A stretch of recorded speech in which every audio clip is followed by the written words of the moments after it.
Z nami je Nebojša Pop Tasić in kot vidite je tamle zadaj tudi Luka Ropret in neka kitara, tako da se bo najbrž tudi kakšno presenečenje še zgodilo. Nebojša Pop Tasić je scenarist, dramatik, performer, glasbenik, skratka je v drami, je pri ljutkah, je v filmu ali pa v kakšni dvoranici. Neulovljiv, hvala Bogu, in zato toliko bolj zanimiv. Jaz sem pravzaprav bila pa zelo ganjena ob njegovem filmu oziroma tekstu Karpo Potnik, dokumentarni film o Karpu Godini, v katerem je, za katerega je tudi Nebojša dobil nagrado za scenarij, ampak predvsem je v tem filmu tekst tega filma ena tako čudovita forma teksta za dokumentarni film oziroma poetika, no? Ker tekst v dokumentarcu dostikrat ubije film. Tukaj pa je bila iznajdena en način, da se je tekst popolnoma zlil sliko in se pri tem ni sam utopil v sliki. Tako res moram čestitati za ta tekst. Hvala. In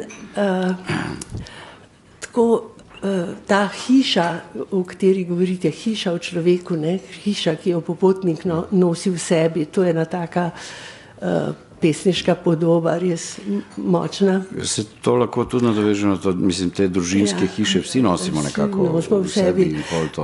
Pa še nekaj sem tam, ne, ta naslov Karpo Potnik, ne, to se mi tudi zdi tako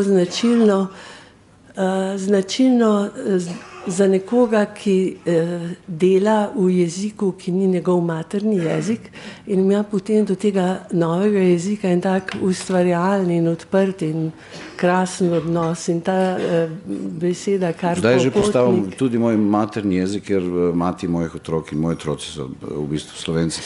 Ja, jaz vem, da vi ste Slovenec, vi niste Slovenac, kar je za vaše sonarodnjake, kako bi rekla, redkost, no? Ponavadi ostanejo Slovenaci. Ja, ravno prejšnji teden sva z Luko nastopala v knjižnici Franceta Bevka v Gorici, s to predstavo, kako sem postal Slovenec v bistvu.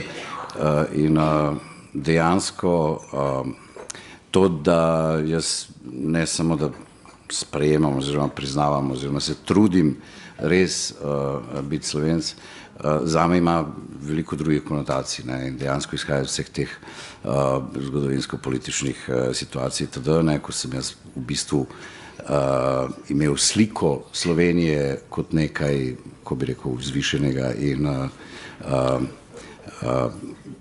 pravičnega in svobodnega in tako naprej. No, vmes se je marsikaj spremenilo, ampak zdaj je, kar je. Ideali so vedno ja. Ideali. Ja. Ja, družina. No. Ta geneza tega filma, namreč Olmo je nekje omenil, da je on pravzaprav idejo za ta film dobil, ko je prebral v enem časopisu, da se je en pes zgubil. Ne? In je to za umetnika, ne, pravzaprav en zelo majhen drobec, ampak odločilen, v katerem je vzniknila ideja, da bo delal film o družini. In kako je zdaj to, kako se je to gradilo? Pa spet prek družine v bistvu. Jaz sem delal z njegovim očetom. Seveda. In Olmo je prek svojega očeta v bistvu, mislim, prišel do mene, bral je tisto, kar sem jaz za Silva napisal v bistvu v Mariboru, v Lutkovnem gledališču, ena predstava za odrasle, ki se imenuje Salto Mortale. In tako kot vse drugo v bistvu, kar sem v Sloveniji delal oziroma začel delati, ne, je prišel nekdo do mene in je rekel, a ti znaš to delati, ne? Bi se rekel, ok, mislim, ne znam še, ampak lahko se naučim, oziroma to mi je največji izziv, ne, začeti nekaj, kar mi je recimo nekako, naj bi mi bilo blizu, obenem pa tega nisem nikoli poskusil. Ne. In scenarij je pač malo drugačna forma od ne vem, gledališkega teksta, od drug medije na koncu koncev. Ne. In tako sem v bistvu začel z njim sodelovati na tem scenariju. Najprej sem bil v bistvu pisec dialogov, ne. S tem, da s časoma se to malo, mislim, ta vloga malo razširila, v bistvu sva res pretresala celotno zgodbo in scenarij in tako naprej. In jaz sem skrbel pol za določene detajle, v bistvu, da je to vse na nek način pristno, verjetno in tako naprej. Po drugi strani pa je zanimiva stvar, mislim, Olme je imel recimo prej malo drugačne izjave glede družine in tako naprej. Vsi so ga spraševali o družini, ali ta film v bistvu podaja neko sliko družine, ki v bistvu izumira, ki ni več funkcionalna in tako naprej. In v bistvu se je bolj nagibal k temu, ja, da je to kritika nekako družine, družinske strukture itd. Kritika slike, naše slike družine, ne?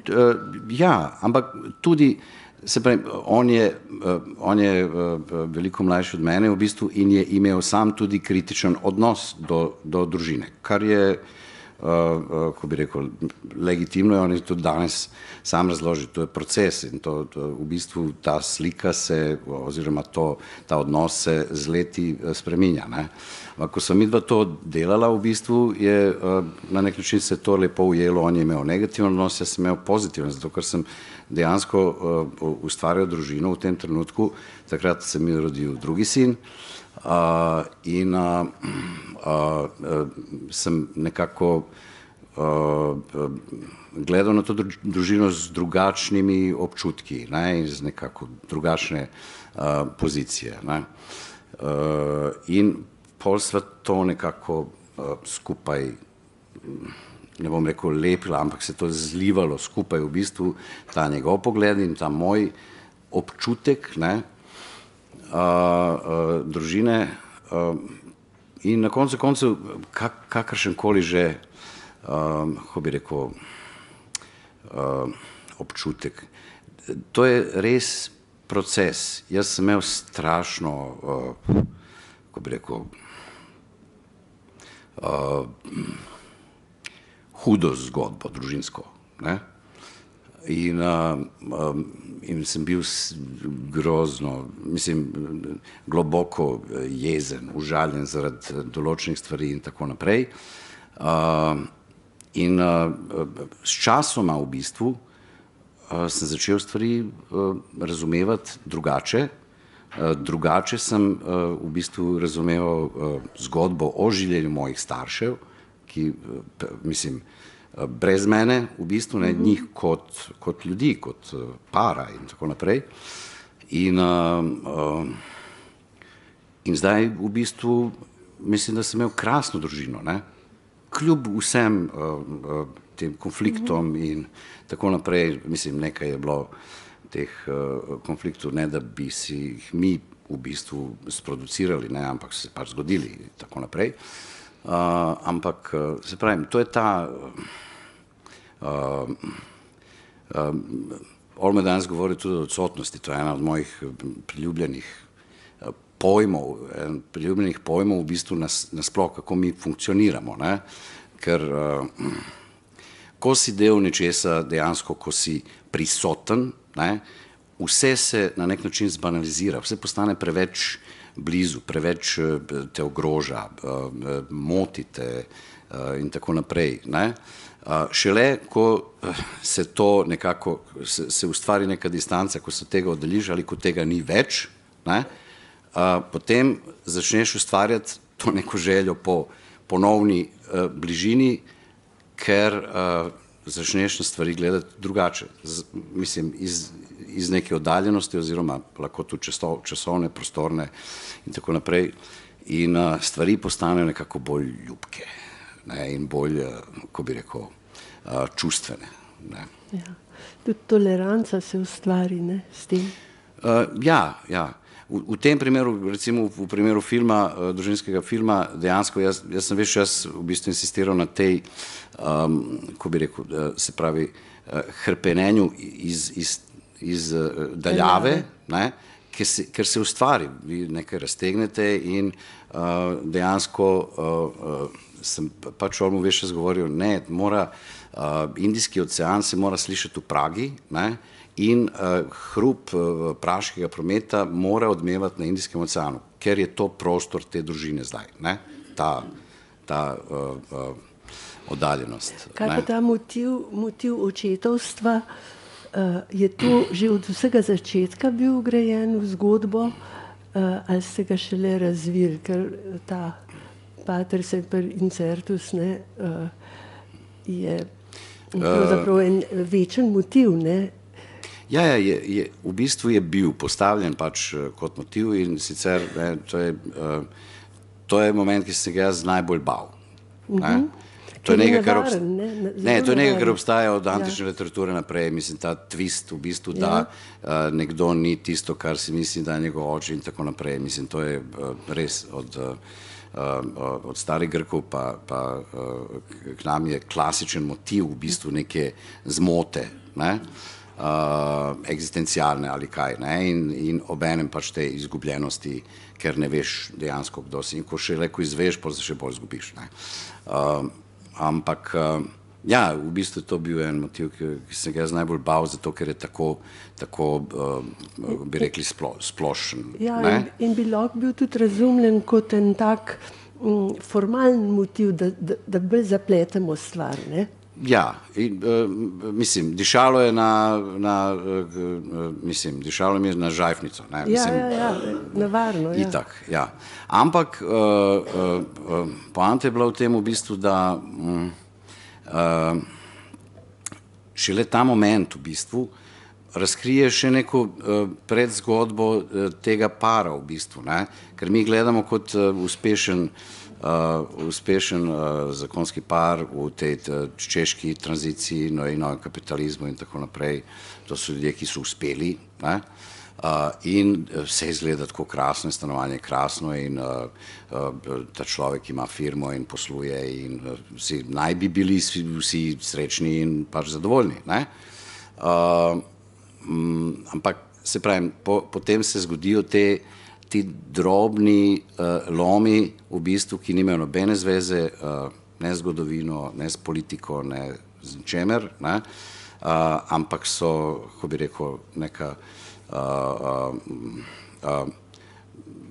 zgodba o vsakem od njih posebej, ne, v bistvu je tudi to zgodba o samoti, ne, na koncu koncev, ne, pač nekje nekoč počlo, oba sta bila sama, oba sta bila nekako, ne, in pol se je pač zgodilo to. In seveda potem se je zgodilo še nekaj, kar jih je obdržalo skupaj, itd., ampak ta majhna praska v bistvu pač ostane, ne.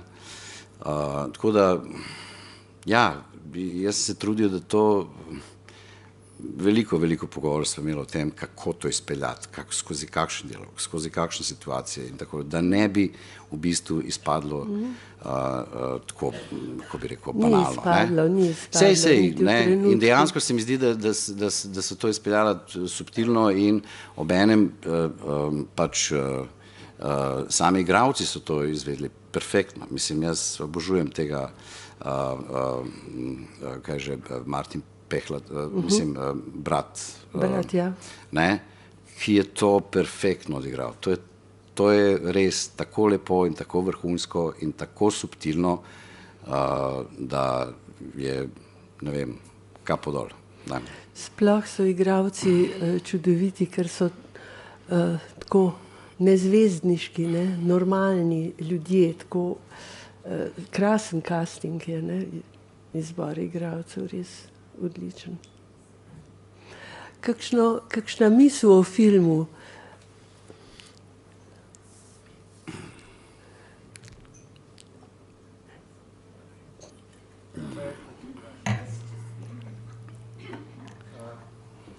po mojem laičnem mnenju je scenarij najmočnejša komponenta tega filma, ampak mene bolj zanima, kako so psa pripravili do tega, da je počel, kar je počel. Pes. Takole, razložim. Jaz sem ponavadi v bistvu v ekipi oziroma, ko delam z nekom, jaz sem tisti, ki protestira in ki se upira. In meni se tudi ta pes upiral. In ne vem, zdaj sej pes kot metafora lojalnosti in tako naprej in neke ljubezni, ampak tudi to zdaj jaz ne vem, če bo držalo, da te pes ljubi, mogoče že, ne vem. Meni je v bistvu vzbujalo, spet mi je bilo to nekako predirektno. Ampak, ok, pes je ostal in pes je vse fasciniral in to je border collie, ki ga je pač Olmo našel pri enem dreserju, poklicnem dreserju, on dela z živalmi za film. In dejansko ni bil samo en pes, dva sta bila. En je med snimanjem poginil, pa so ga zamenili z drugim, hecam se. In dejansko v bistvu, ko sem bil v Zagrebu, na Zagreb Festu, so me tudi spraševali za psa. In jaz sem bil fasciniran, mislim, s to, koliko je dejansko povlekel pozornosti pes, se pravi, eno bitje, ki s nami živi, ki nam dejansko nič ne reče in nič nam ne more zameriti pač in itd. In ta sploh ta glavca psa s tem jezikom in vse to simpatično. V bistvu sem bil presenečen zato, ker se je zdelo, kot da bi pes odvlekel vso pozornost likov iz filma in pobral vse simpatije. In pol sem v bistvu v Zagrebu tako spet iz heca sem predlagal, sem rekel pač, ok, mi smo se zdaj zmenili, kupili smo 100 teh border colliev in bomo naredili pač nagradno igro in po projekciji filma pač vsak dobi, ne vem, številko na vstopnici in kdo zadene pač dobi svojega psa in ga lahko pelje domov. Ja, toliko psu. Sej, profesionalen dreser ga je v bistvu ves čas obvladoval in saj veste, ko rečete psu lezi, on se vleže in tako naprej. Ja, lepo, da Olmo dela v enem takem zelo razvitem okolju, filmsko razvitem, kjer so vsi ti poklici, ki jih film potrebuje na visoki ravni, tako da tudi dreserja psov pa tako je zelo enostavno najbrž na Češkem dobiti. Kar se pa režije tiče, je pa tako, da je pravzaprav najlepša takrat, kadar jo ne opazimo. In to je, mislim, pri tem filmu zelo opazno. Ja. Ja, tle imate ene papirje, vidim. Ja, v bistvu dejansko razmišljam zdaj, kako bi rekel, prosim?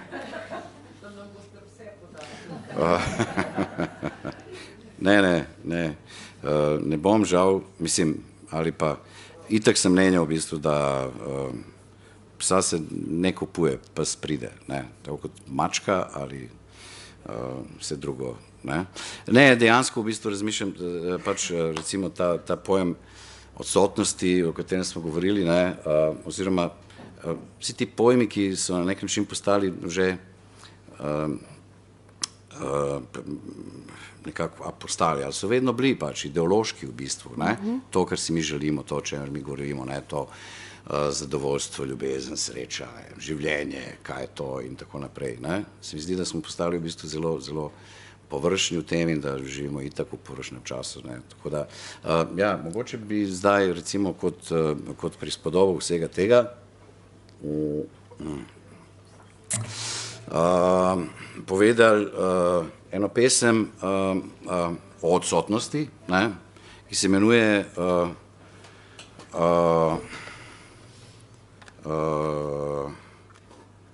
ljubezen največja si, kot te ni. In samo trenutek. In gre takole, ne.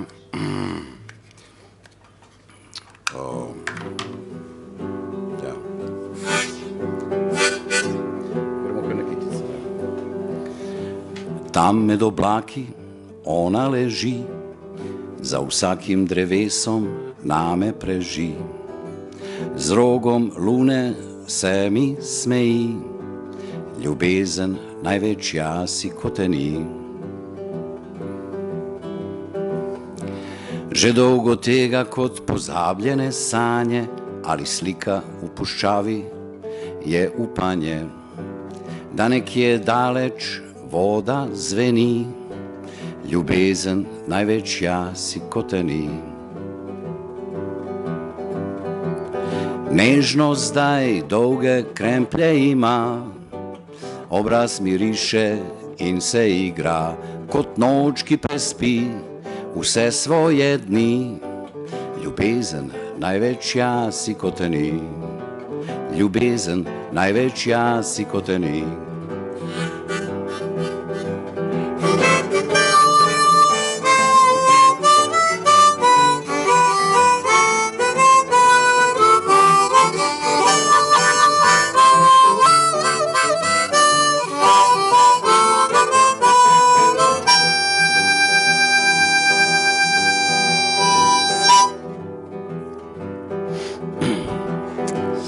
Poznam v nesreči srečne ljudi in tiste, ki jih sreča mori. Zaradi njih se svet več izdi, ljubezen največ jasi kot ni. Mojo srečo zdaj tulijo psi, namesto dežja je moja kri. Ljubim se zemljo in travami, ljubezen največ jasi kot ni, ljubezen največ jasi kot ni.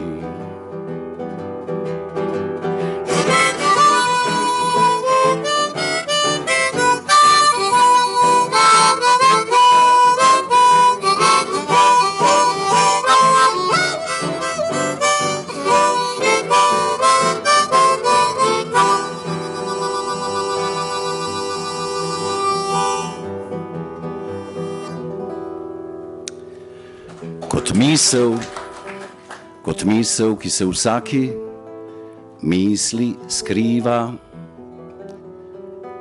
ko roža, ki v vsakem truplu počiva, kot žalost, ki v vsaki sreči prebiva, ljubezen umre in ko umre je živa.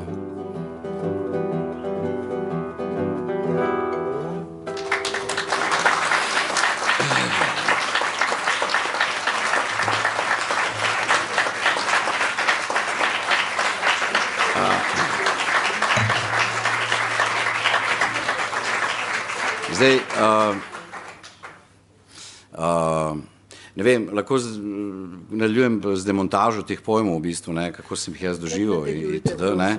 Evo, lahko, Luka, daj nekaj, kako bi rekel, ne vem, baročnega.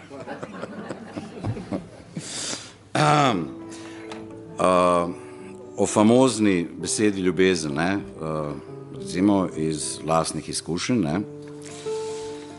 V svojih sanjah nikoli nisem razumel besede ljubezen. Ljubili so me po dolgem in počez, živi in mrtvi, moški, ženske, otroci, sorodniki, prijatelji, sošolci, sodelavci, someščani, sodržavljani, zavarovalni agenti, trgovci, korporacije, humanitarne organizacije, visoki uradniki, zavezniki in sovražniki, tisti, ki sem jih tudi sam ljubil in tisti, ki sem jih sovražil. In vsi, ki so v mojih sanjah upodabljali to besedo, so hoteli, da delam tisto, česar nisem hotel delati. Ljubili so me in hoteli udomačiti, kakor da bi bil divja zver. Ljubili so me in hoteli, da molčim, kakor da ne bi znal govoriti. Ljubili so me in govorili tisto, kar so hoteli slišati, da bi govoril. Ljubili so me in hoteli pokoriti, kakor da bi bil uporen suženj. Ljubili so me in hoteli, da ljubim, kar ljubijo. Ljubili so me in zaničevali, kakor da ne bi bil vreden. Ljubili so me in srce trgali, kakor da ga ne bi imel. Ljubili so me in sovražili, kakor da me ne bi ljubili. Zaradi te besede sem v svojih sanjah zares delal reči, katerih nisem hotel delati. Jokal sem takrat, ko sem se hotel smejati. Kričal, ko sem hotel nežno šepetati. Udrihal, ko sem hotel milovati. Z nožem rezal, ko sem se hotel dotikati. Tekel, ko sem se hotel sprehajati. Padal, ko sem hotel stati. Stokal, ko sem hotel peti. Davil, ko sem hotel objeti. In objemal, ko sem že zadavil.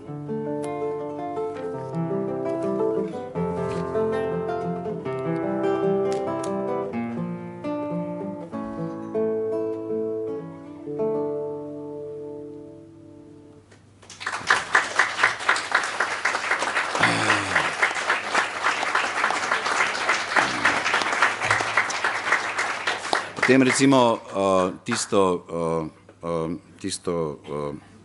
v bistvu ena pesem iz Kar Popotnika, ki ni šla v film, ker je bila, mislim, ker je bilo preveč in malo premočno, ne, ki je inspirirala v bistvu tale punca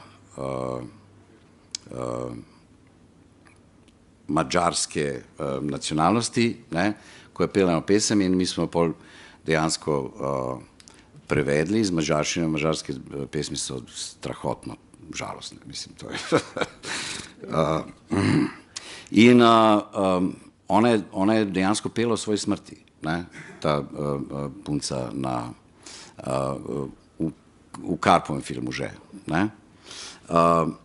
In jaz sem pol nekako dobil občutek, ne, ker smo pol jo srečali kot starejšo gospo in tako naprej, ne, in je imela, ko je bila deklica, je to pela zelo veselo in strumno in tako naprej. Potem, ko je zapela še enkrat, kot že odrasla gospa, to je bilo pretresljivo, ne. In sem pol, ko sem delal druge stvari, recimo našel sem ta citat, ki pravi, da dejansko mi živimo tuje smrti in umiramo lastna življenja. Ne? Tale pesem pa se imenuje Otrok najlepše poje.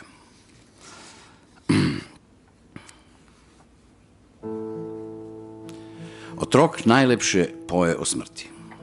Skrije se v vlažno in dišečo zemljo, kakor da bi se šel skrivalnice, prepeva in čaka, da ga nekdo najde. Čaka očeta, mamo, prijatelje. Z maščevalno naslado si predstavlja zaskrbljene in žalostne obraze, ker ga tako dolgo ni. Izpod vlažne in dišeče zemlje prepeva in se spremeni v prekrasno rumeno lilijo in čaka očeta, mamo, prijatelje. Čaka svoje prihodnje ljubezni, da ga najdejo, da ga objamejo, da ga stisnejo k sebi in poljubljajo na lica, na usta, da mu poljubljajo nogice, poljubljajo ročice, v neskončnem veselju, ker so ga končno našli. Otrok najlepše poje o smrti se skrije v grob, ki že ima 4 stene in streho, na kateri raste trava, zelena in nežna, kakor otroška duša. V grob se skrije in čaka očeta, mamo, prijatelje, prihodnje ljubezni, čaka svoje otroke, ki se niso še rodili, da ga najdejo, da jih objame, stisne k sebi in poljublja na lica, na usta, da jim poljublja nogice, poljublja ročice, v neskončnem veselju, ker jih je končno našel. Otrok najlepše poje o smrti, v grobu skrit, zemljo prekrit, joče, ker očeta ni, ker mame ni, in prijatelji so vsi odšli, in ljubezni so usahnile, in otroci so se že rodili, in nihče ga ne bo objel, ne stisnil k sebi, ne poljubljal, v neskončni žalosti, ker ga nikoli ne bodo našli.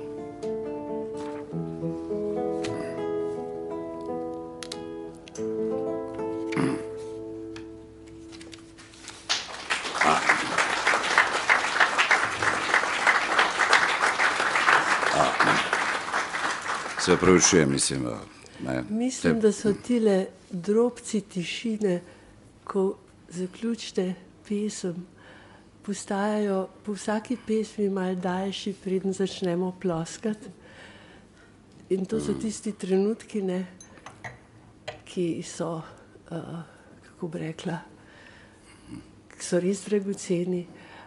Tako da jaz se ne bom prav čist nič več vmešavala in vam prepuščam, da speljete tole, da nam še kaj tega podarite iz tehle vaših papirjev, zapiskov, ki jih imate, ja, pa sej ni v papirjih, sej je v vas, ne. Tako. Ah, ne. Veste kako, jaz zelo bi si želel izdati pesniško zbirko, ne, ampak do zdaj so me vsi zavrnili, oziroma nihče me potem niti vprašal, ali kaj. V Sloveniji obstaja poseben princip, kako izdaš pesniško zbirko, ne. Jaz nisem nekako, ne ustrezam pravilom ali kako že, ne vem. Nekega dne pa verjetno se bo tudi to zgodilo, ne.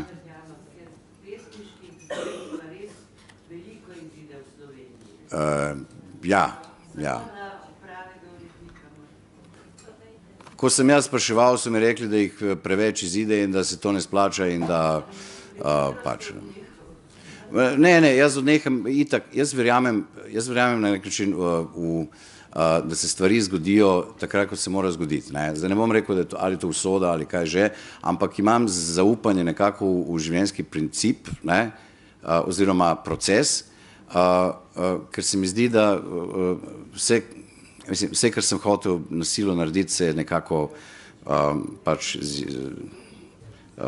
mi ni uspelo. Vse, kar se je zgodilo samo od sebe, se je zgodilo čudovito, ne. Tako da jaz čakam svojega založnika v bistvu, ne da bi on čakal mene, ne. Ja, tako. Če smo že pri tej tematiki, evo, lahko zaigrava z Luko eno pesem, ki se imenuje Mali trg, ne, in ki govori na nek način o tem vzdušju,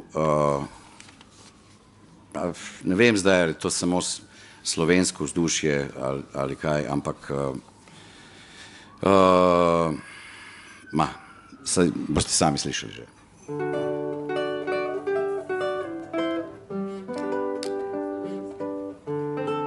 Zelo slovensko.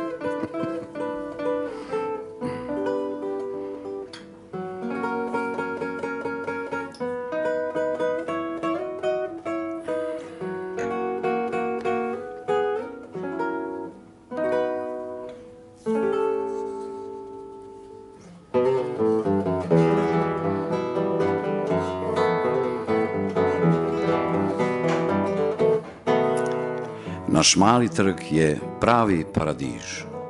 Vsako sredo eden pride nam na križ. Z lokom skozi možgane špilamo, na trobente iz želodcev pihamo. Župan naš po 4 nogah hodi, krkona bruhne in na vrvici ga vodi. Razumnik naš žre samo žlice in si ob glavo razbija steklenice. Sodomit naš se uči zelo predano, da rito listu spravi z jezika rano. Župnik med mladino išče tiče, iz njih dela tičeve kosmiče. Pokoj naj da nam večni Bog, v vsaki riti mi smo čistih nog. Pokoj naj da nam večni Bog, v vsaki riti mi smo čistih nog.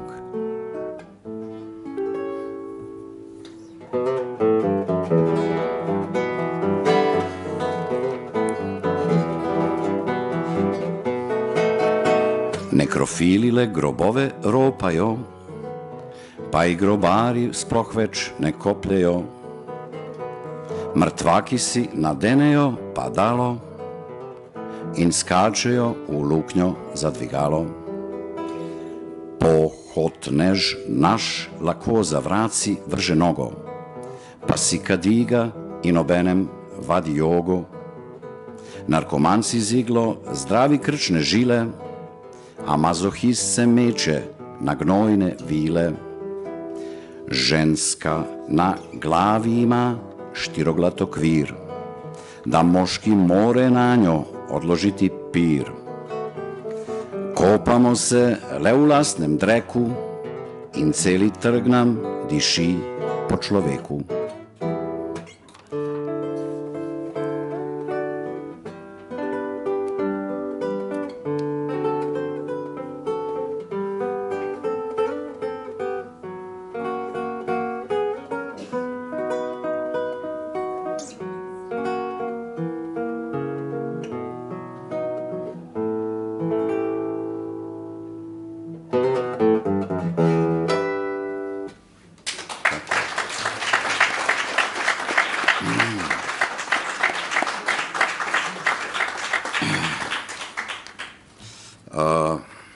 Obenem pa, kako bi rekel, pri vsem tem nekako imam svoje učitelje, ki so starejši in modri gospodje, nekateri so že umrli, ne, in s tem postali še bolj modri, ne, in poučni. Tako da, ne, recimo, zelo sem občudoval delo Bulata Okudžave, ne. Njega sem tudi na eno pesem sem prepesnil v bistvu v slovenščino, imenuje se Molitev, ali pa, ne vem, pozneje boste slišali eno pesem od Žaka Brela, ki sem jo tudi poslovenil, ne.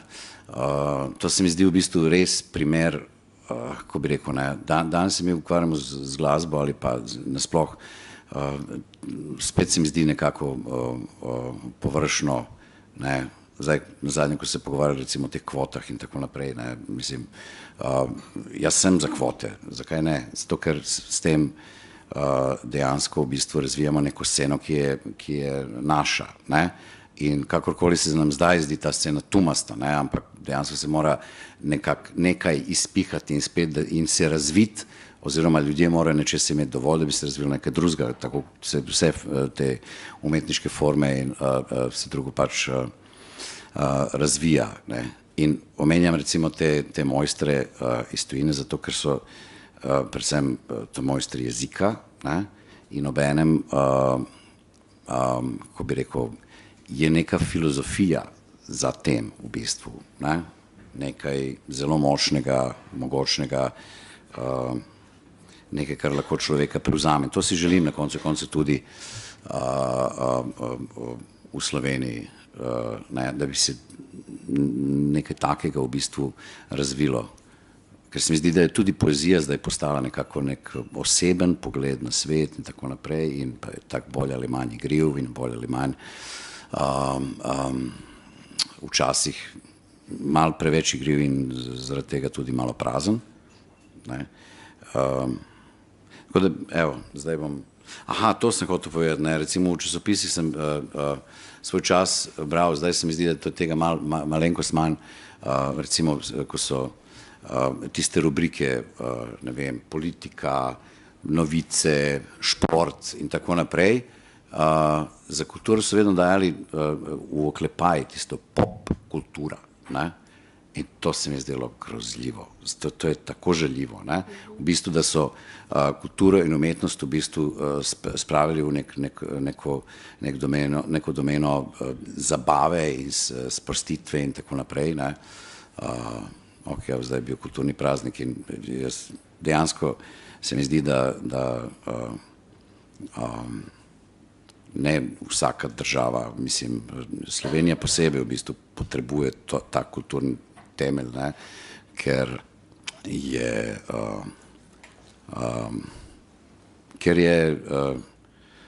je nekaj vrednega in ker je dejansko nikakor ne sodi v zabavo, ne, to je ta kapitalistični način razmišljanja, dejansko mi vam prodajamo kulturo, ne, mislim, kulturo, ali živiš, dihaš, govoriš in tako naprej, ali pa je nimaš. In to je poanta vsega tega. No, zdaj pa en okužava.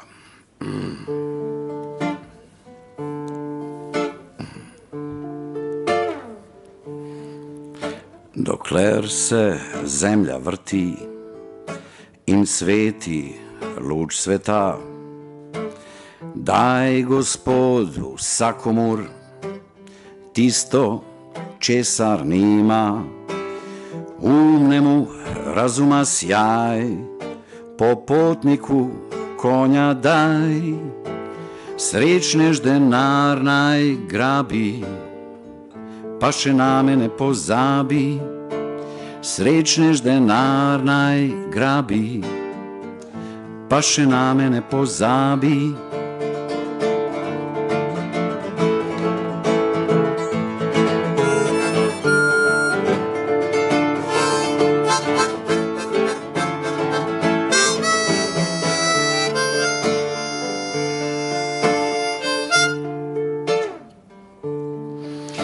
Dokler se zemlja obrača, Gospod, to moč imaš, da politiku daš oblast, pa naj mu bo v slast, modremu daj čas, da pride do konca dneva, kajnke sanje rabi, pa še name ne pozabi, kajnke sanje rabi, pa še name ne pozabi.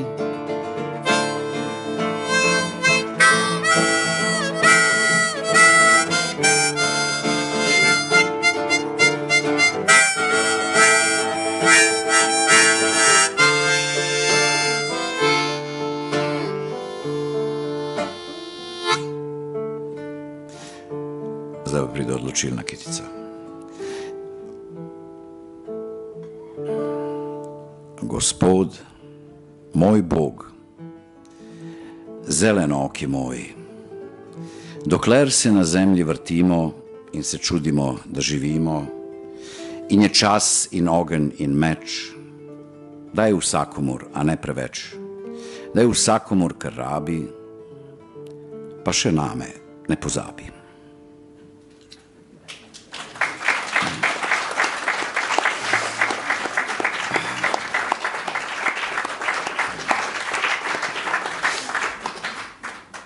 Dejansko ta pesem v celoti naslov je v bistvu molitev za François Villona, ki je moj najljubših srednjeveških pesnikov in poetov, ki je fantastičen, ki je pač, ne vem, obuja ta, ko bi rekel, žar stare komedije, žlahtnega cinizma in ironije in tako naprej. Obenem pa je, ko bi rekel, nekako čustven in ganljiv. Recimo zdaj ena Villonovska, se imenuje Klovn. To lahko kar zrecitiram, da... Pa bomo za konec pa eno zares resno in zelo lepo od Jacquesa Brela. Torej, Klovn. V glavi imam crknjeno miš, ki za življenjem cvili, to je, da znoriš. Roke imam, da pomagajo glavi, ena me tepe, druga me davi. Še desna noga me nič ne uboga, sam sebe brcam, sam sebi žoga. Leva pa je sovražnik zvit. Ko ne pričakujem, me pričaka za vogalom in me prcne v ksiht. V mojih pljučih harmonika kruli, didli-di-duli, didli-di-duli. Trebuh ima karakter mračen, vsak dan nesrečen, vsak dan lačen. Zobe imam ujede strupene, če nimajo kaj, grizejo mene. V mojih hlačah stekel pes bevska, opridi, opridi, opridi, o ženska. Jezno je brezno moje srce. Tu klovne imate. Smejte se.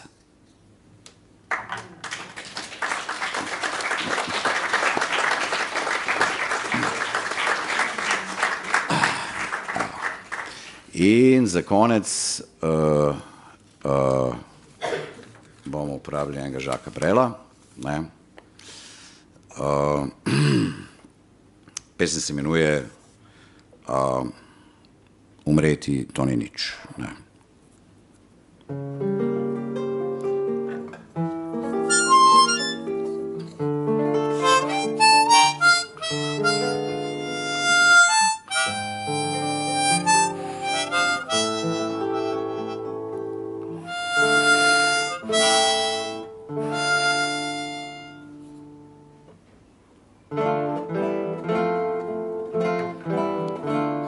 Umreti od gromkega smeha, to je verjetno in možno. Lahko vas do smrti upeha in spremeni v truplo otožno.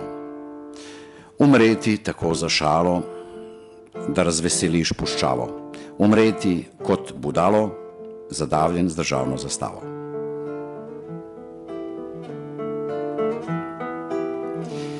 Umreti med fukom poštenim, z neko češpljo v roki in z bunkežem ustaljenim v neki riti zares globoki. Naskrivaj umreti z lažnimi brki in brado, na loteriji življenja zadeti, smrt kot glavno nagrado, na kupu denarja zgoreti, umreti kot spomenik, kot poskusni zajec zbledeti, umreti kot delo in lik, ali končati svojo pot 106 rosnih let. Pljuneš poslednji zob, zakolneš in padeš v klet.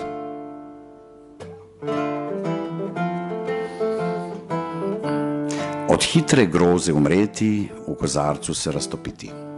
Zablodelo kroglo zadeti, se tiho posloviti. Pivo spiti umreti, kot da se nič ni zgodilo. Zadnji kupček podreti in srce se je umirilo.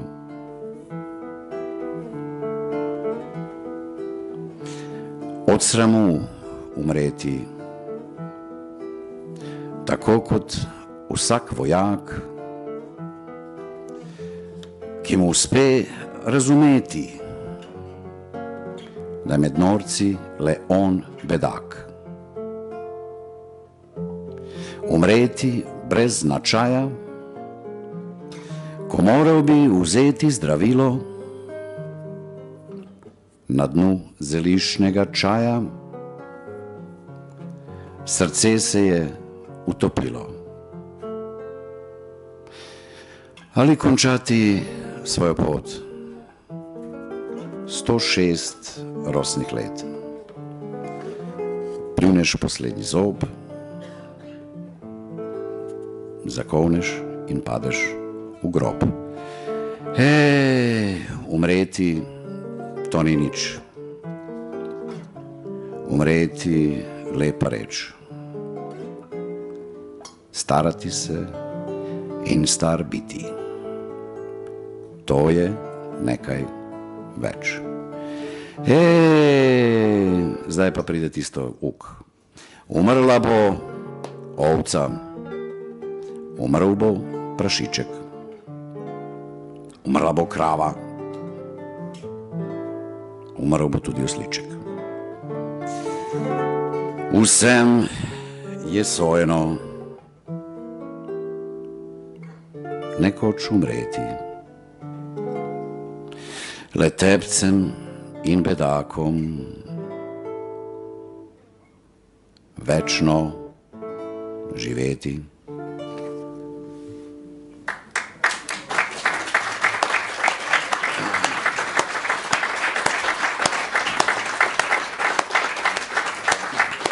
Če še kakšno vprašanje? Težko je na tole kaj vprašati. bomo kar raž vase tole sprejeli, pa šli v tale lep dan, pa malo razmišljali. Jaz se vam zahvaljujem za iskrenost, ko ste govorili o družini, pa o tem filmu, pa hvala za koncert.